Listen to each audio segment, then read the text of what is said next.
Falar sobre filosofia nunca foi tão fácil. As ideias de grandes pensadores da humanidade passaram a circular com uma linguagem simples e direta através do trabalho de alguns estudiosos do assunto. O historiador Leandro Carnal, o filósofo Mário Sérgio Cortella e o professor Clóvis de Barros Filho, por exemplo, são alguns dos atuais ícones desse momento pop da filosofia. Eles têm conseguido trazer para o cotidiano reflexões profundas, com muito bom humor e tiradas irônicas, dando uma nova cara para os velhos textos e aulas sobre o assunto. E é sobre isso que nós vamos conversar no Viva Voz de hoje, que está no ar pela rádio e também pela TV Univale. Hoje quem está comigo é a acadêmica de jornalismo, Isabela Correia. Isabela. Boa tarde, Lisa, e também boa tarde a você que nos acompanha tanto pela rádio quanto também pela TV Univale. Nós gostamos sempre de avisar que você também pode participar das nossas redes sociais. O nosso Facebook é o facebook.com/VivaVozUnivale e também temos o nosso Instagram no @VivaVozUnivale. Hoje o nosso convidado é o professor Hildo Miguel, docente nos cursos de Direito e Psicologia aqui da Univale. Obrigada pela participação, professor. Ok, eu agradeço o convite. Professor, antes da gente entrar de cabeça nesse momento filosófico, né, explica pra gente qual é a sua relação com a filosofia. Acredito que minha relação com a filosofia, porque o ato de filosofar não é uma coisa tão difícil o quanto se fez, quanto socialmente se pensa que se fez, né?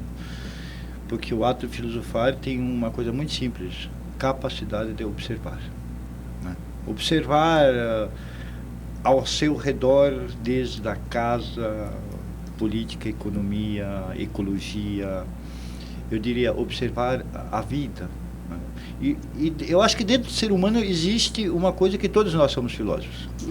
E se vocês observarem, por exemplo, uma criança, né, quando ela tem 2, 3, 4, elas têm as perguntas filosóficas, ela quer saber o porquê, a causa. Né?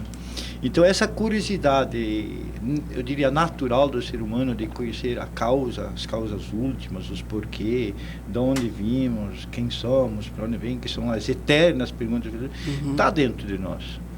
Certo. Porém, se está hoje renascendo de um modo mais intenso, talvez isso tenha uma razão de ser. Eu diria que isso tem uma razão de ser porque talvez a humanidade, por muito tempo, talvez os últimos séculos, se perdeu, não digo se perdeu, mas priorizou, por exemplo, as questões externas, a tecnologia. Parece que nos ia salvar o mundo pelas inovações tecnológicas. Todas as inovações que nós temos hoje, a facilidade que nós temos acesso às informações, né? Porém, a gente está vendo que todas as inovações tecnológicas têm perguntas em aberta, têm curiosidades, e os jovens hoje estão se perguntando, ou reperguntando, ou religando as questões filosóficas, porque estamos diante de uma, eu chamo ela de crise existencial. Certo. Uma crise existencial que os jovens acham que estão buscando uma resposta à vida, às questões do cotidiano, né? Aquilo, porque eu sou adepto à filosofia aristotélica, né? Que todos nós buscamos uma coisa só na vida: ser feliz. Legal. Ser feliz, que ele tem uma passagem no livro Ética Nicômaca que eu acho fantástico, né? Toda ação, toda escolha, toda investigação, toda produção artística, tudo que nós buscamos visa um bem. Qual é esse bem? Felicidade? A felicidade. Olha só, legal. Bom, professor, em dezembro do ano passado, você realizou a 5ª Semana Filosófica, que é uma forma de resumir o trabalho que é efetuado pelo projeto Paideia, que reúne os alunos, né, e o que foi estudado durante aquele semestre. Então, conta pra gente como é que funcionou esse evento e qual que é a principal finalidade dele. Talvez eu devo contar um pouquinho antes da 5ª semana, né? Porque eu estou coordenando agora, já fazem acho que uns 3 a 4 anos, o Paideia. E sempre tinha os alunos que tinham uma queixa, não posso vir em tal horário, não posso vir em esse. E eu montei um projeto para todos. Então, acho que é importante saber um pouco do projeto e como ele funciona. Claro. Eu montei ele em módulos. Em módulo 1, módulo 2, módulo 3, módulo 4, módulo 5, módulo 6, no módulo 7 agora. Então faz 3 anos e meio exatamente pelos módulos 6. Que os módulos? Cada módulo consiste em obras clássicas. Por exemplo, se nós pegar o módulo 1, Defesa Socrática, República de Platão e a Carta da Felicidade de Epicuro. O aluno faz seu horário, estuda, vem lá no Paideia, faz fichamento de uma dessas obras e fizemos nossos cafés durante o semestre. Mas para depois reunir tudo isso dessas obras estudadas durante o semestre, eu criei a Semana Filosófica. Depois do térmico do semestre, a gente se reúne e rediscute, escolhe alguma obra dos módulos 1, 2, 3, 4, 5, do 7, e faz cada noite um encontro e rediscute essas obras. Esse grupo é exclusivo para alunos de direito, professor? Não, ele é aberto. Já apareceu alunos de pedagogia, de história. Ele tem se ampliado. Ele é aberto. Mas como o Paideia surgiu dentro do curso de direito, foi um projeto que começou há 18 anos atrás, né, com o professor Josemar, né? E isso deu muito efeito positivo, né? Se viu um diferencial na formação desses acadêmicos, todos eles hoje professores novos que entraram na Univale passaram pelo Paideia, com essa formação filosófica, né? Paideia significa exatamente formação integral do ser humano, vem lá do grego, né? Então, essa quinta semana, nós já englobamos inclusive Balneário Camboriú, fizemos uma noite em Balneário Camboriú. Bacana. Então, esse projeto vai se ampliando e acredito que ele vai tomando cada vez mais um rumo dentro dessa curiosidade, acho que as pessoas que têm hoje, né? Acho que está se oferecendo essa oportunidade dos jovens buscar, né? Legal. Inclusive, eu citei logo no início do programa alguns professores universitários, intelectuais, e citei o Clóvis de Barros Filho, o Leandro Carnal, o Mário Sérgio Cortella, que essas figuras acabaram se transformando numa espécie de grandes pensadores do Brasil contemporâneo, né? E eles têm uma legião de seguidores nas redes sociais, milhões de livros vendidos, né? Como é que você explica a influência dessas pessoas hoje, né? Porque eles estão na mídia. Que tipo de influência essas pessoas podem trazer? Olha, de único que eu posso falar é do Cortella um pouco, tá? Por quê? E eu gosto um pouco do Cortella porque quando escuto, né, vejo, eu tenho uma admiração porque ele tem uma coisa que ele faz, buscar a etimologia das palavras, né? Certo. A etimologia busca a origem, né?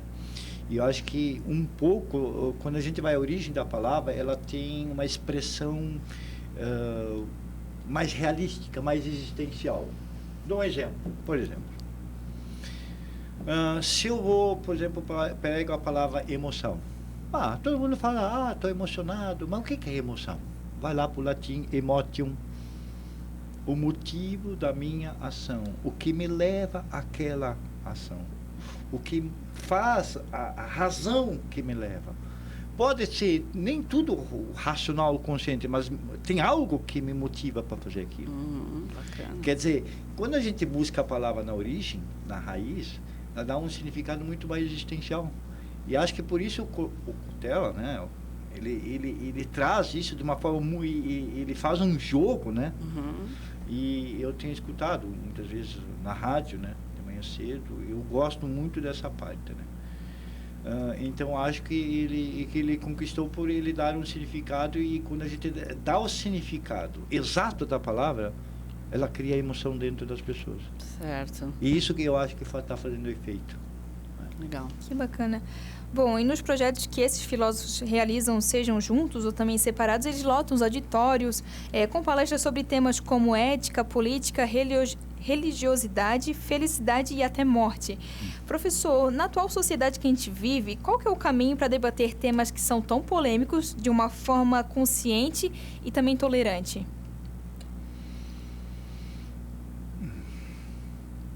A tolerância é uma coisa...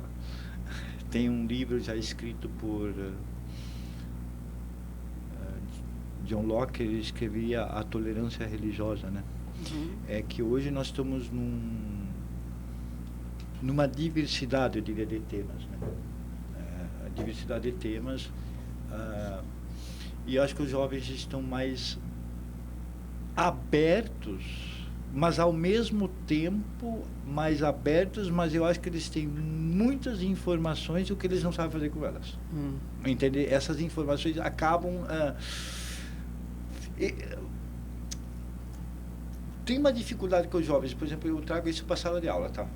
Como eu não sou um sujeito que faço muito palestra fora, eu tenho a sala de aula. Por exemplo, os jovens discutem na rede social, falam na rede social, critiquem, se posicionam. Mas quando tu tem ele na sala de aula, estou falando de modo geral, é um jovem mais calado. Aí tu tem meia dúzia de pessoas que se posicionam. Então, isso eu vejo uma dificuldade. Quer dizer, na rede social existe um jovem crítico, se posiciona, fala, se expõe, mas quando é que ele parece que ele está na sociedade, na vivência concreta, realística, vou usar uma palavra cara a cara, parece que ele some. Parece que ele não sei se isso é medo, insegurança, tantas coisas que se pode passar pela cabeça do jovem, mas ele não se expõe como ele se expõe na rede social. Certo. E eu gostaria de inclusive, discutir os jovens, desafiar que, inclusive, eu faço essa provocação, que eles sejam tão críticos o quanto eles são na rede social, também em sala de aula, na sociedade, onde for, que ele tenha essa postura. Talvez as coisas não se canalizem de uma forma tão polarizada como a gente está vendo nas redes. Né? Porque eu vejo assim, eu sou um crítico nesse sentido. Eu vejo que isso é positivo, essa crítica, porém, ela não traz um efeito social de mudança aquilo que eles almejam. Por quê? Porque quando a sociedade precisa de uma postura, de um movimento, né?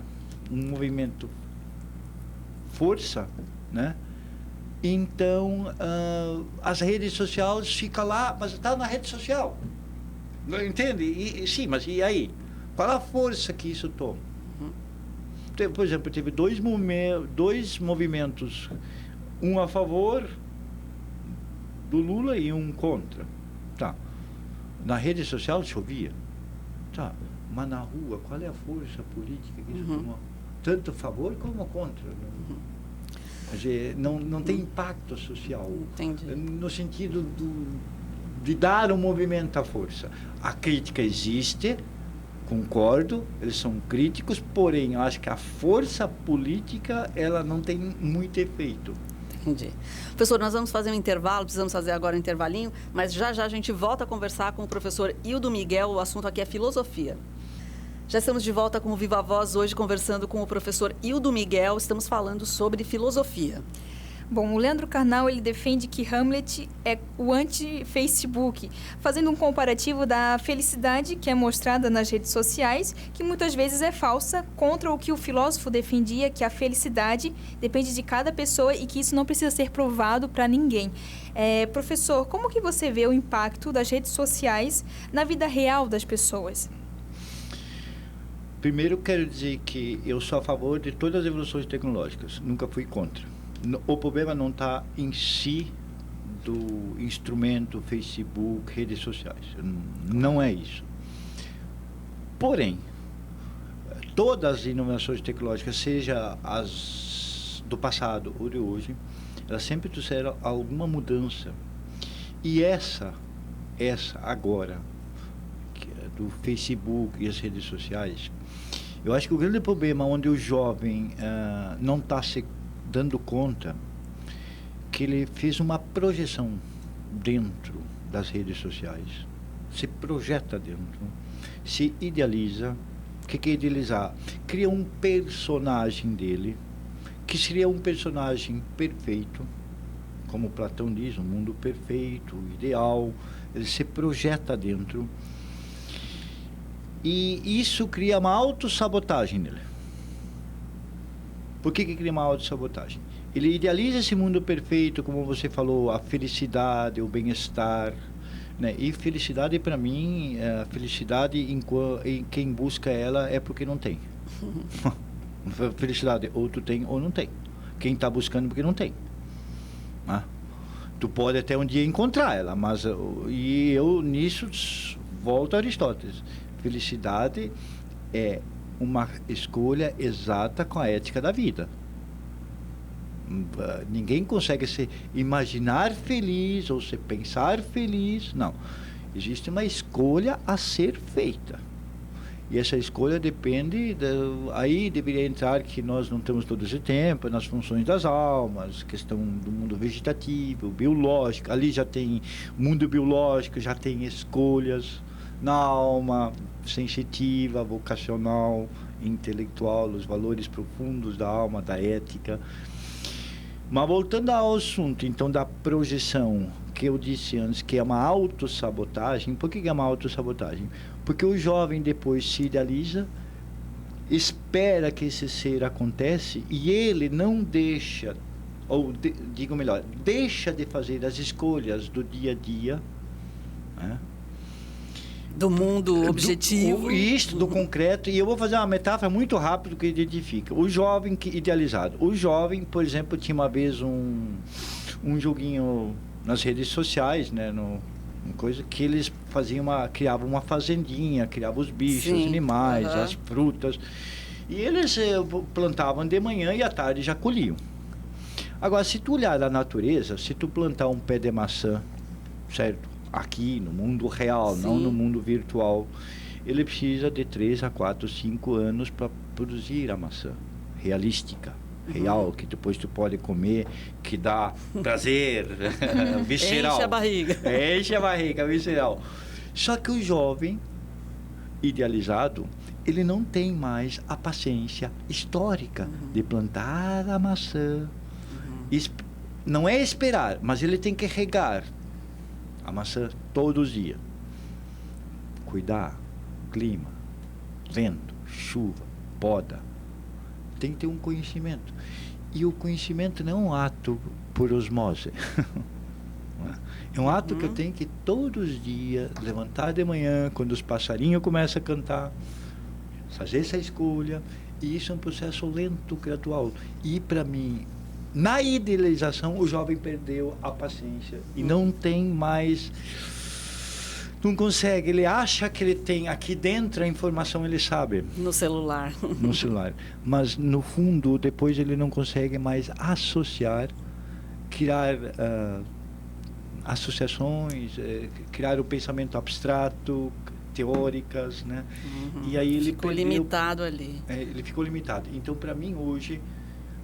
eu diria, a nova mãe, estou falando de mãe psíquica, não de mãe biológica, nova mãe dos jovens, que dá segurança, é a rede social. Se tu deixa um jovem, um adolescente, um pré-adolescente, até uma criança hoje sem isso aqui, eles se sentem perdidos, eles não sabem o que fazer. Então não é o problema o instrumento, o modo como se usou esse instrumento. Perfeito. Vou pegar uma carona aí nessa tua fala para citar o Mário Sérgio Cortella, filósofo, né? Para quem pegou agora, a gente está falando de filosofia, e ele diz o seguinte, que as redes sociais são formas fáceis, ferramentas fáceis para expor ideias e discussões de diversos temas. Porém, ele diz o seguinte, as redes sociais permitem aos idiotas que eles também tenham um lugar ao sol, né? Então, isso especialmente em referência aos discursos de ódio que circulam muito pelas redes, né? E, enfim, como você vê essa situação, professor? Qual a sua visão a partir dessa afirmação do Cortella? É que nas redes, nós temos que partir do pressuposto. Por exemplo, o seguinte...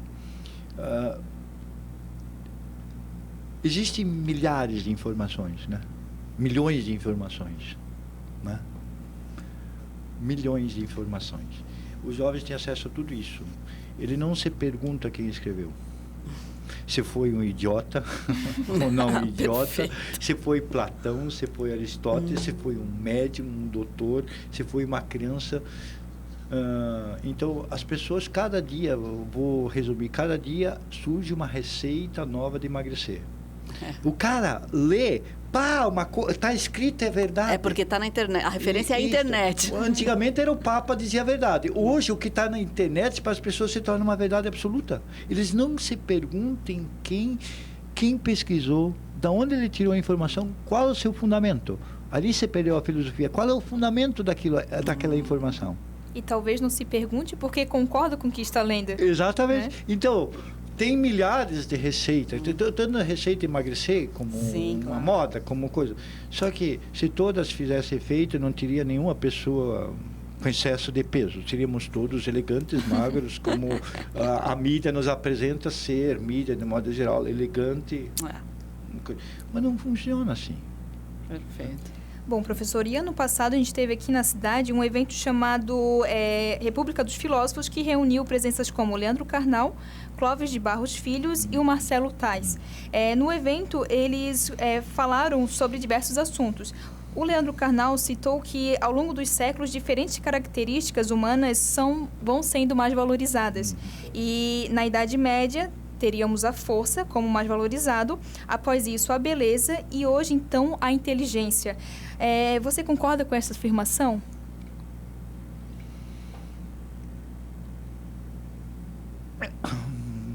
Eu acho que a última afirmativa eu não concordo. Hoje, não se valoriza a inteligência, do meu ponto de vista. Nem do ponto de vista das estruturas oficiais, enfim.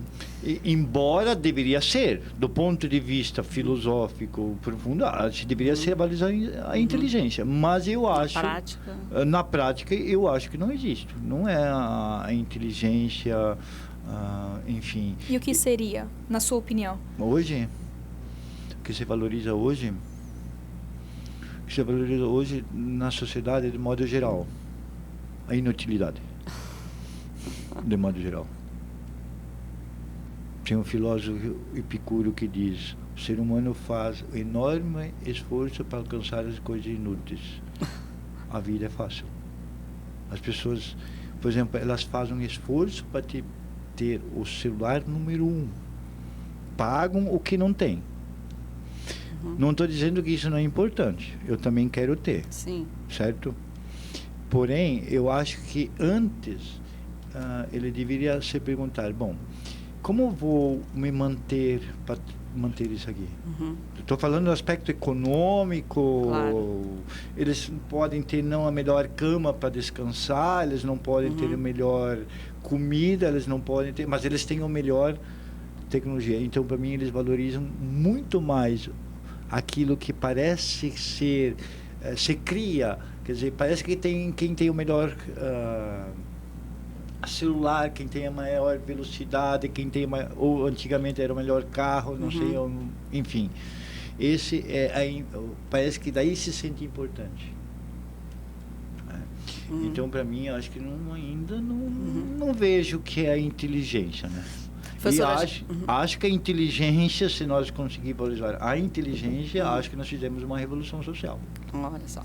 A gente tem um último minutinho, eu sei que a gente deveria ter mais tempo para filosofar aqui no programa, mas qual é o papel da filosofia hoje? Porque aquela figura do filósofo antigo, né, que realmente determina os rumos da sociedade, mostra caminhos para a vida, porque isso, de uma certa maneira, perdeu força.